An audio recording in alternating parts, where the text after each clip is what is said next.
Hey there, and welcome to section 4, color correction. Now, in this section, we have one goal, and that's basically to make sure that our images have the right amount of color in them.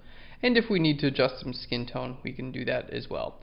Now, a lot of the times when you're using lighting, you're different skin tones and different cameras, things like that, skin's just not going to look exactly true to color. And so what we want to do now is do any color correction and basically figure that out. So let's start off with these images, because these images, in my opinion, are kind of like they jump out at me. They don't look like they have enough color in them. Like the skin looks almost like it's gray, for instance. Now in this image, the skin looks like it has almost too much color in it. Like it doesn't, it looks like, especially compared with the background. And these images looks like the skin could use a little bit of color in these as well. So that's kind of what we're looking at here. Let's go ahead and start off with these two images. We'll double click there, hit develop. And now we're going to show you the difference between vibrance and saturation. Now, vibrance is going to adjust color, but it's going to do a pretty good job like protecting skin tone. So you can see if I bring my vibrance up to all the way up to 100, which is too high, obviously, but it doesn't look horrible, right? It could look worse. Now let's try bringing our saturation all the way up to 100 and see what that looks like. It's a lot. It does not look as good as it did with our vibrance. So basically, you don't want to go up to 100 with either of these. You definitely don't want to do it combined. But if you are going to adjust one thing for skin tone, I would recommend vibrance, not saturation. Alright, because saturation tends to look a lot worse than vibrance. There we go. That's the reason. So let's go ahead and click and drag our vibrance. We're going to go from the left to the right. And basically, I just want to go as far as I possibly can while still having everything look like it's real skin tone. Okay, now sometimes it actually helps to zoom out here. So let's try like 1/4 size. Yeah, let's go down to 1/8 size. Okay, because I don't need to look at like all the details here in the eyes and all that stuff like that. All I'm looking is the general color of her skin. So it helps sometimes to be a little bit more zoomed out. Alright, there we go. And that looks pretty good right there. So 76 is what it is. You know what, let's make it even 75. We'll click there, hit 75 and hit enter. Alright, let's go back to G for our grid view, and now we can see the difference between these. If you ever want to see the difference between two images, just click on the two of them, hit the C key for compare.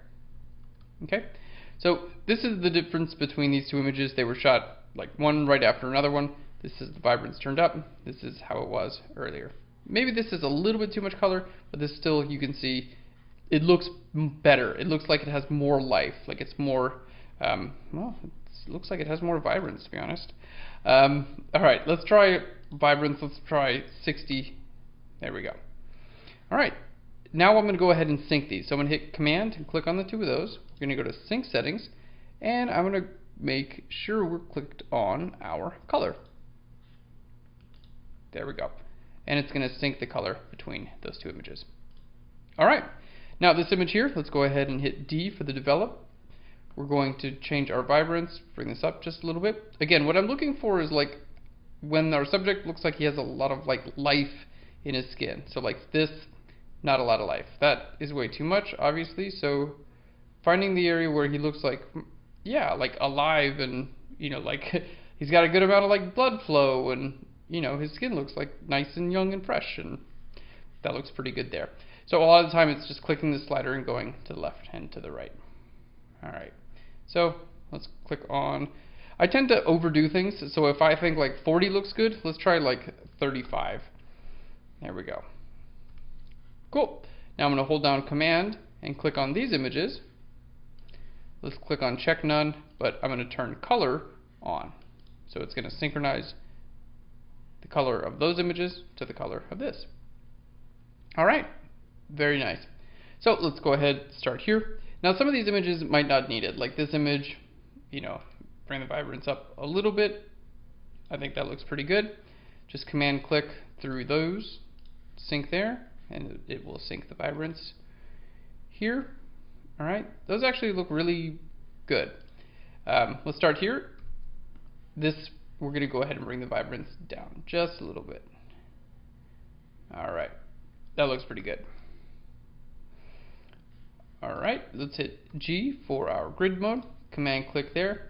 So you can see I'm kind of doing the same thing over and over again. But these steps are really important when you're first working with an image in Lightroom, because these are the images that are going to wind up getting sent to Photoshop, and you just want to make sure that they look the best they possibly can before they go into our final retouching program, which is Photoshop. Alright, here we go. Now, when it comes to things like sharpening, you'll see others, like for instance, let's just scroll to tone curve, detail. Things like sharpening and noise reduction and all that. Some people do their sharpening here in Lightroom. I really recommend saving sharpening for Photoshop. I think Photoshop does a better job.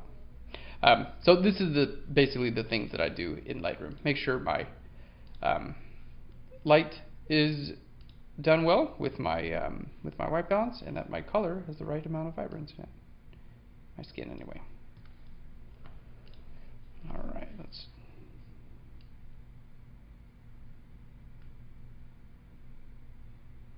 Beautiful.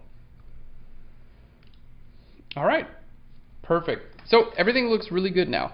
Now, if there was a time, let's just go ahead and click on this one.